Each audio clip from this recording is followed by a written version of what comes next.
Tu sais, au fur et à mesure que j'avance dans la vie, je me rends compte d'une chose. La femme, en tout cas je parle de la majorité, on n'est pas assez conscient du pouvoir que Dieu a mis en nous. On n'est pas assez conscient des capacités que Dieu a mises en nous. On n'est pas assez consciente du potentiel dont Dieu nous a dotés, parce que nous avons un grand potentiel, nous avons de grandes capacités. Malheureusement, on les ignore. Et je comprends mieux la parole de la Bible qui dit « Mon peuple périt par manque de connaissance ». Exactement, il nous manque de la connaissance. On ne se connaît pas assez et on ne connaît pas assez celui qui nous a créés. Du coup, on ne sait pas ce qu'il a mis en nous. On ne connaît pas assez notre notice. Et la notice de tout chrétien, normalement, c'est la Bible. Et on ne connaît pas assez, on ne prend pas assez de temps, en fait, de méditer la Bible, de chercher à savoir ce que Dieu a mis en la femme, en l'être humain en général, mais en la femme en particulier. Et c'est ce qui fait en fait qu'on puisse autant souffrir. Et c'est ce qui fait aussi que la société puisse souffrir. Tu vas me dire, Grâce, tu exagères. Non, je n'exagère pas. Tu sais, la Bible dit, la femme sage bâtit sa maison. Une maison bâtie forme des enfants bien bâtis, des enfants bien éduqués, et ce qui va faire que la société puisse aller bien. Or, si la maison n'est pas bien bâtie, ce qui veut dire que les enfants, ceux qui sortiront de cette maison ne seront pas bien bâtis, que ce soit les enfants ou le mari, ils ne seront pas bien bâtis, ça veut dire que la société ira mal. Donc aujourd'hui, si la société va mal, en fait, c'est parce que nous, les femmes, on a démissionné de notre rôle. Les gens vont me dire, oui, il y a aussi l'homme qui doit agir, l'homme aussi, le père aussi a sa part de responsabilité. C'est vrai, le père a sa part de responsabilité.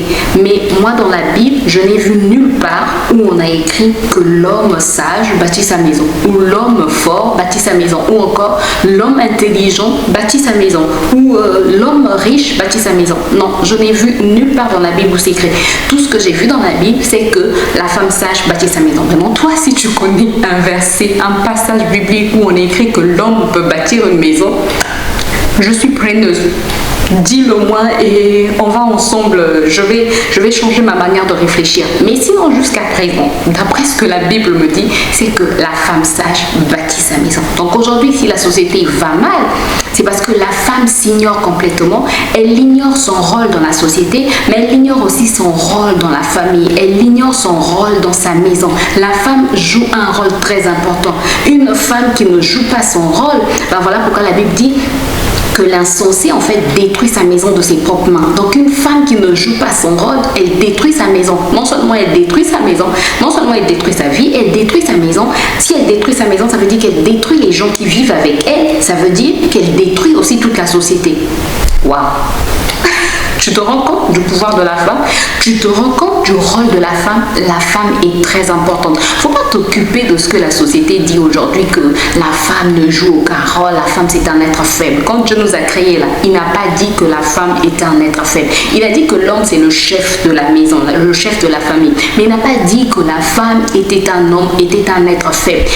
La Bible même dit, au commencement, Dieu créa l'homme et la femme à son image. Dieu créa l'homme et la femme à son image et à sa ressemblance. Donc la femme aussi ressemble à Dieu. Donc si on ressemble à Dieu, ça veut dire que nous ne sommes pas des êtres faibles. C'est pas possible qu'on puisse ressembler à Dieu et être des êtres faibles.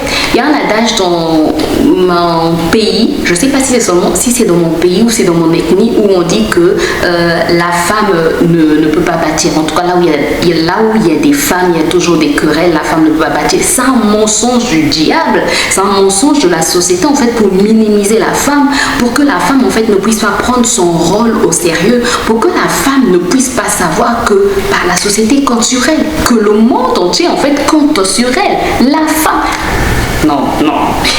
Quand je lis la Bible, quand je vois tout ce que Dieu a écrit sur la femme, quand je lis toutes les révélations qu'il y a sur la femme, et je dis, oula, je fais ça. Je suis un être important, sincèrement. Quand je lis tout ce que Dieu a mis en la femme, quand je regarde tout ce que les femmes de la Bible ont eu à faire, je me dis, oh, non, mais je ne dois plus me mépriser. Mais non, je ne dois pas me sentir comme une moins que rien. Je ne dois pas me sentir comme un être faible. Je ne dois pas écouter ce que la société dit que je suis un être faible. Je ne dois pas écouter ce que mon ethnie dit ou ce que mon pays dit que la femme ne peut pas bâtir, parce que c'est un mensonge du diable. Moi, la Bible me dit que j'ai été créée pour bâtir. Quand tu sois marié ou pas, tu as été créé avec des capacités capacité qui te donne un certain pouvoir. Tu sais, les femmes dans le monde l'ont bien compris. Les femmes dans le monde ont compris ce pouvoir. Voilà pourquoi tu vas voir, les maîtresses ont un certain pouvoir sur les maîtresses quand un homme marié à une femme à l'extérieur. Donc les maîtresses, je ne parlais pas des maîtresses d'école. non, je parlais pas de ces maîtresses. Je parle des maîtresses, des amantes, si tu veux. Chez nous, on les appelle premier bureau, deuxième bureau, troisième bureau, bref. Ces femmes-là, en fait, je ne sais pas si je dois appeler ça un avantage, mais elles savent qu'elles ont un pouvoir. Voilà pourquoi elles ont un certain pouvoir sur les hommes. Voilà pourquoi elles ont un certain... C'est parce qu'elles sont conscientes de leur pouvoir.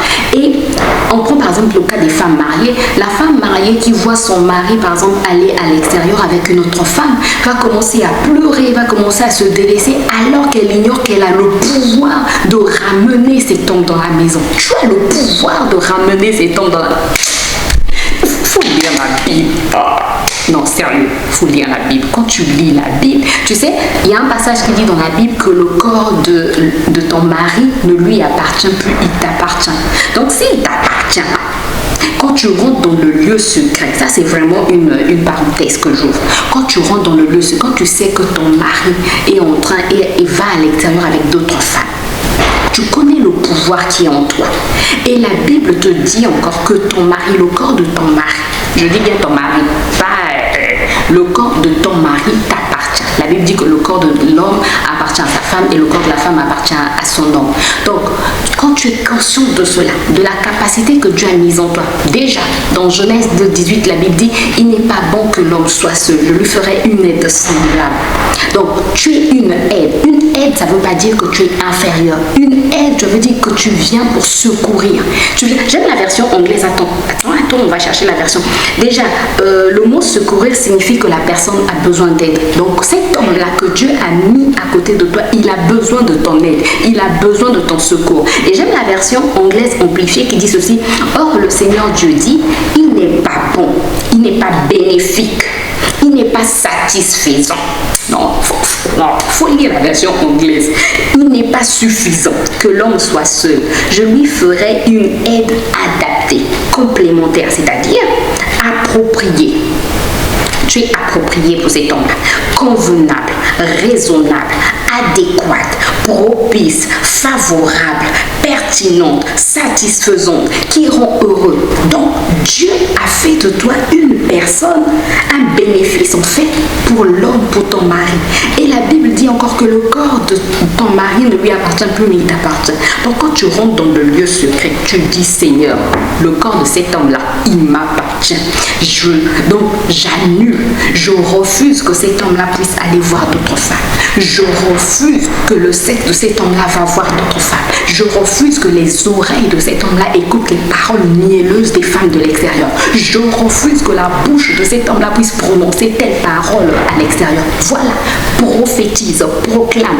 Au lieu de te plaindre, sois conscient du pouvoir que Dieu t'a donné. Lève-toi dans le lieu secret, parce que toutes les batailles se gagnent dans le secret. Lève-toi dans le lieu secret et bats-toi pour gagner cette bataille. Ça, c'était une parenthèse pour les femmes mariées. Sincèrement, ça marche. Il faut avoir la foi quand tu prophétises, quand tu proclames. Proclame-le sur les habits de ton mari, sur ton lit. Proclame-le sur la nourriture qu'il va manger. Proclame-le et tu vas voir sur les chaussures même qu'il porte. Il ne faut pas négliger.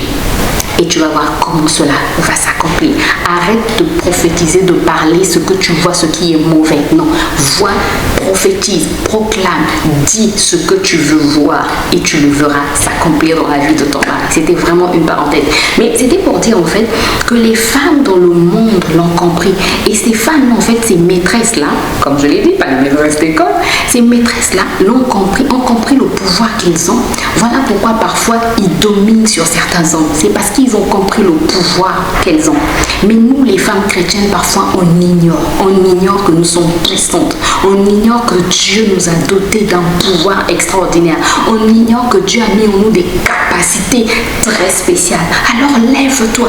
Comment tu peux te rendre compte qu'une femme comme Jézabel, c'était la femme du roi Achab ou Akab si tu veux, elle a eu à influencer un roi.